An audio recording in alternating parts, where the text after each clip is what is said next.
Warning: Prospect Watch is not your average hockey podcast, and that's okay with us. Our goal is to introduce you to stars in the making from all over the world. They may not be household names yet, but we assure you they will be soon enough. Welcome to Prospect Watch.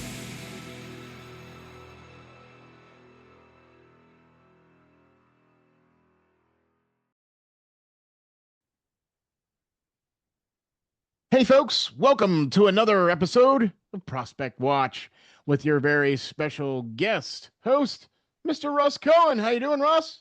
Good, Ron. How are you? I am doing great, doing great.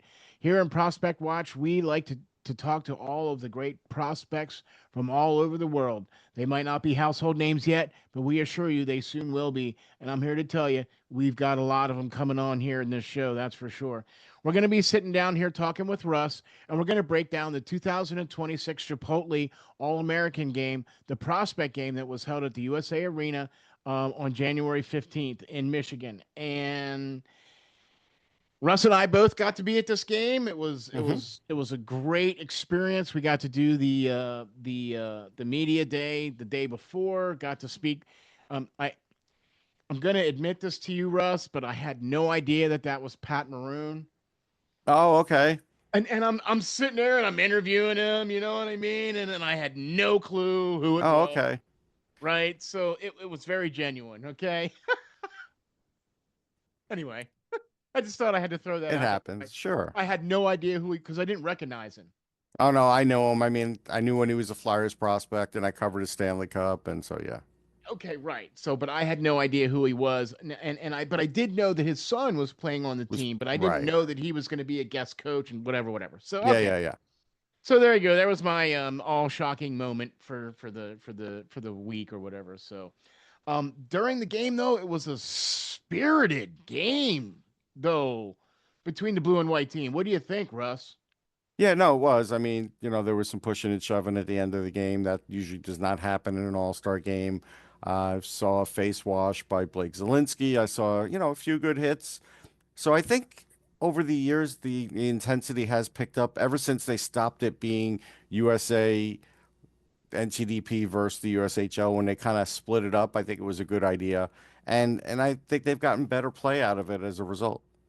I agree. I agree because they've gotten a bigger pool of players to draw from, I Yes. think, by doing that. You know what I mean? So I think that was a great idea too, and moving that around like that too. So let's just do a little quick breakdown here of the white team and the blue team. I just want to break down the blue team and kind of some of the players that were on that team and kind of what you thought about that. We had Jack Hextall, Blake Zielinski were on a line.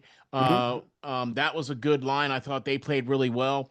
Victor Plant, Stewart, and Gallant were on the line. That was a really good line. But I really thought that the Graf and the Tomko and the Sawyer line was probably the best line of the blue. Them and maybe their fourth line because George Garcia and Zajac spent a lot of time in the zone down there. Is that kind of how you see it, or did you like the No, combinations on the blue or no? no, I think, look, I think they were all good lines. I think the third, probably because of matchups, had more points. I still think the Hextall, Zelensky, Jardine line was the best, Yeah. um, but again, they weren't as effective point wise, so I understand why you would say that. But I thought they were the best because, Hextall and Jardine know each other. I just put up an article on Hockey Hot Stove about Evan Jardine because I think maybe he's a third rounder in this draft and did himself some favors in I was this. And just gonna say, Zelensky, just so is that one of the players that you feel has had their stock rise a little bit yeah, from I think playing in he's this going to game? have his stock rise. Uh, I think Zelensky will, from what Yeah, at least Central Scouting had. yeah. I had him in as a first round talent, but he still might not make the first round. Probably, I had him at the end where I ranked him, so that usually means somewhere in the second. And Jack Hextall, Okay. yeah, when I match, just it's always that's because I'm not doing a mock draft. And then Jack Hextall is a guy who I think can get top 15. Uh, he's second or third best center in this tournament, in the draft, and I think in this tournament he was the best, and I think he showed that. Yeah, he did really good at the face-off dot. He was and then those are some of the intangibles that you need to have as a center. I mean, Yeah. not only do you need to be able to put the puck in the back of the net, but you need to be able to do those face-offs and be able to take those draws, especially in the defensive zone. And I think that's where he excels. That's one of the reasons why I really think that Jack Hextall's stock rose from this game as well too. Yeah, I think the Anybody big else? thing also with Hextall is they had him on the hammer on the power play, and I think that's something where again, not many centers usually get that spot on the power play, so that shows his Right. goal potential. He plays that in Youngstown though. You know what I mean? Like he's part of Yeah, that. but in the NHL, you don't see a lot of guys in that spot, so it's good to Right. see a guy like him in that spot. Right. I'm with you on that for sure. Anybody else on the blue that you felt kind of raised their bar a little bit? Yeah, for this draft, I won't talk about the 27 guys. No, no, no, Uh, just 26. yeah, I think Victor Plant was fine. Yeah. I think Plant probably a first rounder, maybe a second rounder. Yeah, late Size first, may early second. size may hold him back on that. Yeah. Logan Stewart, I think he could be a second rounder. I think he's a pretty good center. He did well. He showed some good skills in traffic. Right. Fourth liner Brody George looked good. I don't have enough on him to tell you where he might be in this draft. And Justin Graff, I think, got on people's radar for sure. I mean, his brother is a good player who was undrafted. Right. He is at least on the radar.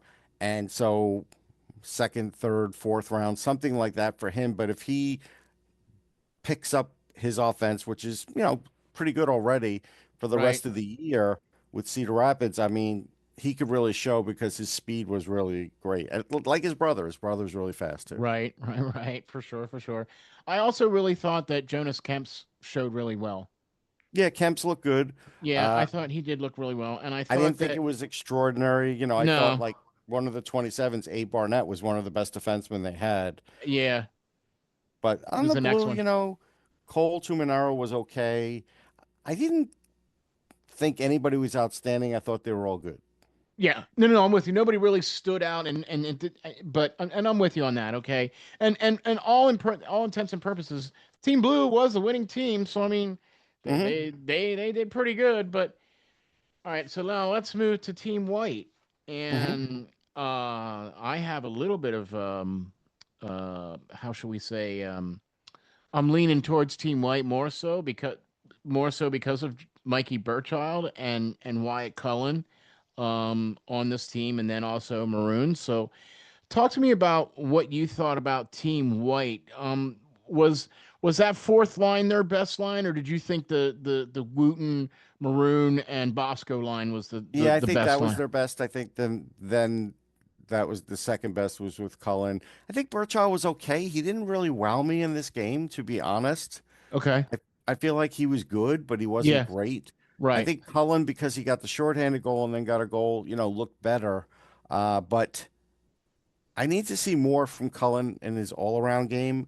I I agree. think if he could show that, then maybe he could get in the bottom of the first round. If not, I think he's a second rounder too. Okay. But, he has that speed, like his dad, Yep. like Matt. But he definitely showed some really good stick and puck control, but I didn't see much else other than the offense from him. And Yeah. so, like Dane Bucher, sorry, did a lot of that dirty work on that line. Yes, he did. Yes, he did. And that's kind of what I was going to get at next is him, because I really felt that I thought that he improved his stock a little bit by doing some of that dirty work and getting into some of those areas like that. I real I felt that Burchild. I had the same assessment. I think he was good. He wasn't great. He didn't like Hmm. stand out or anything like that. He wasn't anything No. like that. I mean, he But got on the board, he got on the score sheet, he skates well. I mean, we know that.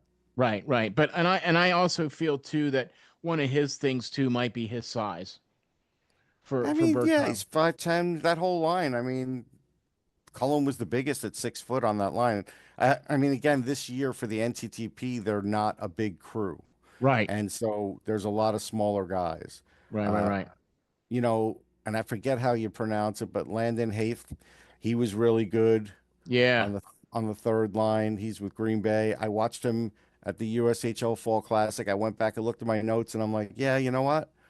he's really good. He hits. He's tenacious with the puck. Like he could go somewhere in the second or third, perhaps. Okay. Casey Mutrin took a little while to warm up, but I thought third period he looked great, and he Yeah. has a chance to be a first rounder. I think because of his size, the fact that his brother plays in the league, and I think his little bit of physicality that he did show off, he did have some hits to kind of Yeah. show the scouts because he does have a little size at 6'3", 200. So Yeah. Yeah. Yeah. Yeah. so he has a chance to go in the first. Parker Trache, grandson of Brian Trache, which makes us all feel old. Uh, Thanks. yeah. Well, I mean, I used to read about him every Yeah. day in Newsday Yeah. Yeah. growing Yeah. up, so that Yeah. was that was a regular occurrence. But I will say that last year I wasn't as thrilled with his overall game, but now he has a very well-rounded game. His speed is better than last year. Yeah. He was Skating's winning better puck too. battles. I don't know how much he's going to score, but as far as like blocking shots, playing defense, looking good in transition, I mean, it's enough to get drafted. Maybe he's going to be third round, fourth round, but he probably will get drafted now. I think he's improved enough. And Zach Wooten, there's always a little something there. I watched him intently at the Fall Classic. I thought he was good. I thought he was pretty good in this. Anthony Thomas Maroon, I'm up and down with. I mean, he Okay. had that disallowed goal. I thought he Yeah. worked hard to get it. Yeah. He did. We don't even know why it was disallowed. They never said, so I have no idea. Okay. So it was. Um. I actually recorded the game because it was broadcast on the NHL Network, and so Right. I went back and looked at the game, and they disallowed the goal because it was off of his hand. Okay. It went off his hand. So like they considered it a hand pass or a Okay. hand push or whatever, whatever. So that's why the goal was disallowed because Yeah. they didn't say that at the arena. They didn't No, they didn't say say, anything. you know, No, I they had just no said idea. right. We all looked at each other, but his skating's good. I don't know how much of an offensive player he is, to be Yeah, honest. But there was a little something there. And then, Miles Brosnan is an interesting one because he's a high school player who yeah, literally has only played 2 games in the USHL. He's basically playing on the weekend, and he got to play in this game. And yeah. so that's enough to make me now start to dig in with this kid because sometimes the USHL has these guys that they show up on the weekends. He's at Dexter, which is a good school. They've Dexter Prep Oh has yeah. produced a lot of guys, and so now the antenna's up with him. Uh, you know, Tyler Martinyuk looked good. He always looks pretty good. Reber looked pretty good, Right. What did you but think about Luke Scherer? I don't think I had a lot on him to be honest. Yeah, I didn't either. I think he was decent. He had a couple. He was he Had has some hits. speed. He Yeah. has speed. He was on the PK. He looked good there. Um, I didn't have anything outstanding on him. And And then he's got size too. He's 6'3", 200 pounds. I mean, he's got he that. is. He is a. I did see him throwing his body around a little bit. Yeah, he strikes me as like a third, fourth rounder, but Yeah. he'll definitely get drafted. It's just I didn't see anything outstanding on him. I thought actually the third pairing was better than the first pairing Yeah, I agree. for the most part. But On TV, yeah. um, as far as the 27s, Jamie Glantz looked really good. I thought Abe Barnett really was good. Like on Yeah. defense, very smooth, good wrist shot. So the both of them, I mean, Glantz has a great shot. He scored a nice wrist shot goal. Sammy Nelson looks really good too. Yep. Danny's brother, like that's another guy. Just really good on the power play. In that game, he had a nice shorthanded chance that got Yep. stopped. Yeah, that was a good one. So, the 27 guys, 27 draft guys really did themselves well, proud.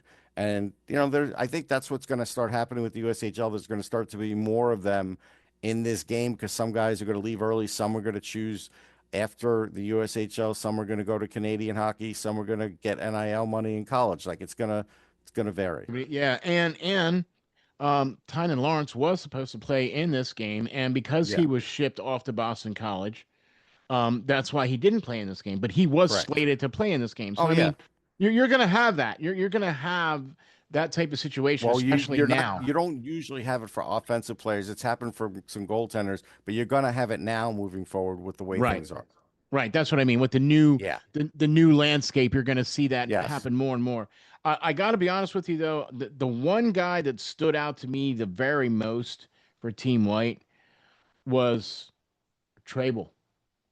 I mean, that goaltender just did He was not good. allow. I really felt that for not having seen him play on a regular, right? So I seen him play in Youngstown. He looked really good when I Hmm. was there to see him play. And then it was really cool to be able to see him come here and play in this game. And the fact that he faced that many shots and was able to disallow no goals. Uh, Yeah, I I've watched this game for too long to know that a lot of times this game has to ramp up.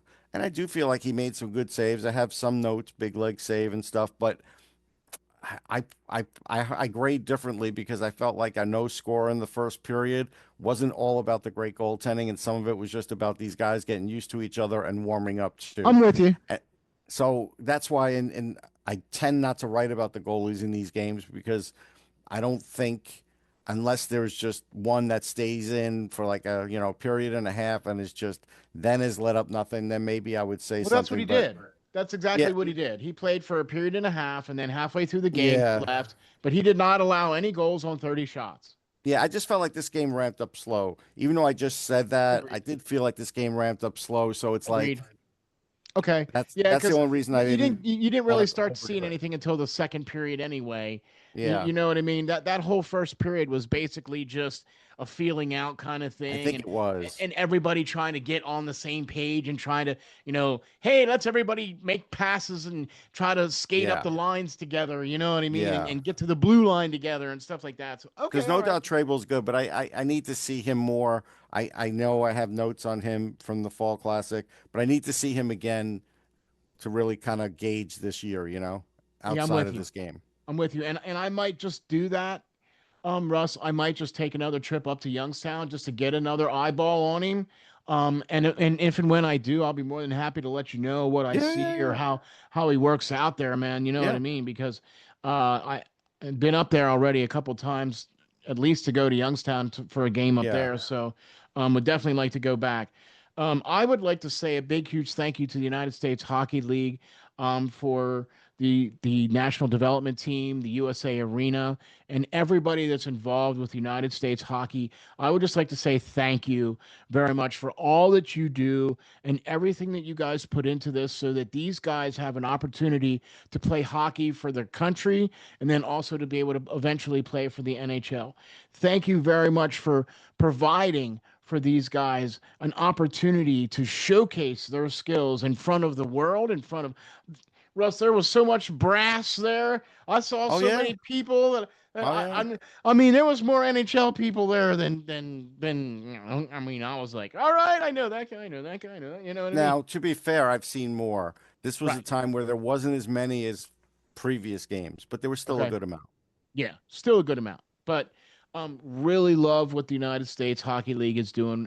Really love what their national development program is doing, and how they're able to get this game out there in front of the United States people, and then also being able to attract players from Russia, from Czechia, from Finland, from all over the place to come and play here in the United States. So big props and thanks to all you folks out there doing the USHL stuff. Thank you very much for that. Thank you, Russ, for all you do, man. I really appreciate all your insight. This is where this is your bread and butter right here, right? This is Yeah, this is a big part of the season with this and World Juniors this and then what's left of the regular season, then you get into the college hockey playoffs and so yeah, it starts really ramping up from here. for sure, for sure. And be looking for more stuff with Russ on the show here at Prospect Watch, man. We really appreciate you being on here, Russ. Yeah, Thank you very anytime. much. Yeah. Be sure to go over to Amazon, type in Russ Cohen, not the mushroom guy, and pick up one of his books because I'm here to tell you they're worth it. I'm three-quarters of the way through the Winter Classic book that Russ did. So you got to be sure to go over there to check that out. You can also check Russ out at sportsology.com for all of his latest articles. And where else can we get you, Russ? NHLDraftBuzz.com, Hockey Hot Stove, Elite Prospects, the Off the Post podcast. Those are good places to start. Yeah, there you go. You can find Russ anywhere, you know what I mean. Yeah, So you just I'm on social media too at Sportsology. I'm There most you go. outlets. So There you go. There you go. Please hit the like and subscribe, man. We really appreciate that. You can follow Prospect Watch on X at Prospect Watch 23. You can also follow it on Instagram at Prospect underscore Watch 23. And you can also follow me on X at RNJ Media, RNJ underscore Media. Sorry. Thank you very much for tuning in and checking us out. We'll catch you all on the next Prospect Watch.